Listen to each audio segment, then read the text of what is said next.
Hello everyone. Today we will start new chapter viscosity and surface tension. Now we will discuss about viscosity. Without wasting any time, let's begin. Viscosity, just as a surface tension is a property of liquid, addresses viscosity's property of fluid in motion. Most of fluids are not ideal once they after some resistance to the fluid motion. When the fluid moves in the form of lies having different velocity, it tends to destroy the relative motion of different layer of fluid. This resistance is an internal friction of fluid similar to the friction when a solid moves on the surface of another solid. This internal friction of moving fluid is called as viscosity of fluid.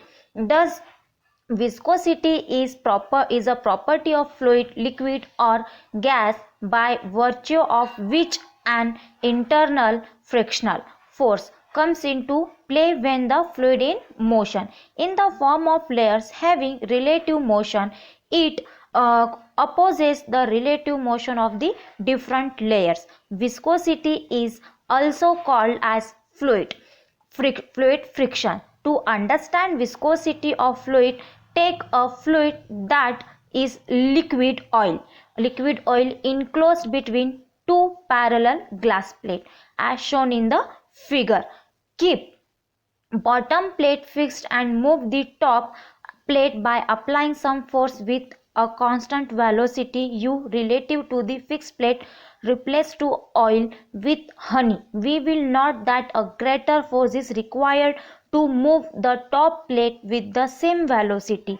It shows that the honey has more internal frictional force and than oil, that is honey is more viscous than oil. In the Bow experiment, the layer of liquid in contact with the surface has the same velocity as that of the surface. It means the layer of the liquid in contact with top plate moves with the velocity u, and the layer of liquid in contact with the fixed glass plate is stationary. The velocity of different layers of liquid increases uniformly from bottom 0 velocity to the top layer velocity u.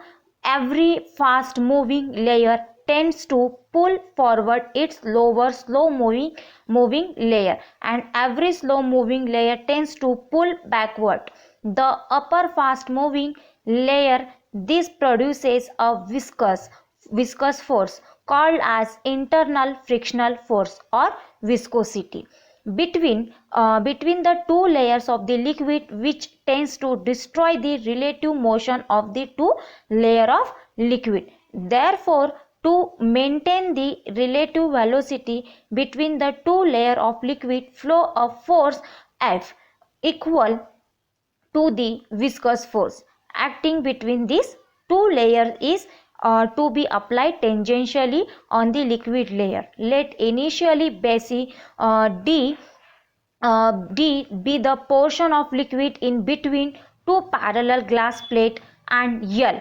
be the thickness of liquid. Let B the area of the liquid in contact with glass plate. Let F be the tangential force applied to move the upper plate with a constant velocity v. After a short interval of time delta t, let the liquid take the shape FGD as shown in figure, where BF equals to delta x equals to v delta t. During this interval of time delta t, the liquid has undergone a shear strain of delta x by L. As a time passes, the shear strain in flowing liquid increases continuously with time. Experimentally, it is found that in a flowing liquid, the stress is proportional to the rate of change of strain. Strain rate is different from solid, where stress is directly proportional to strain. For the flowing liquid, the rate of change of strain or strain rate of equals to change in shear. Strain by time interval equals to delta x by L by delta T equals to V by L. Shearing stress equal to F by A.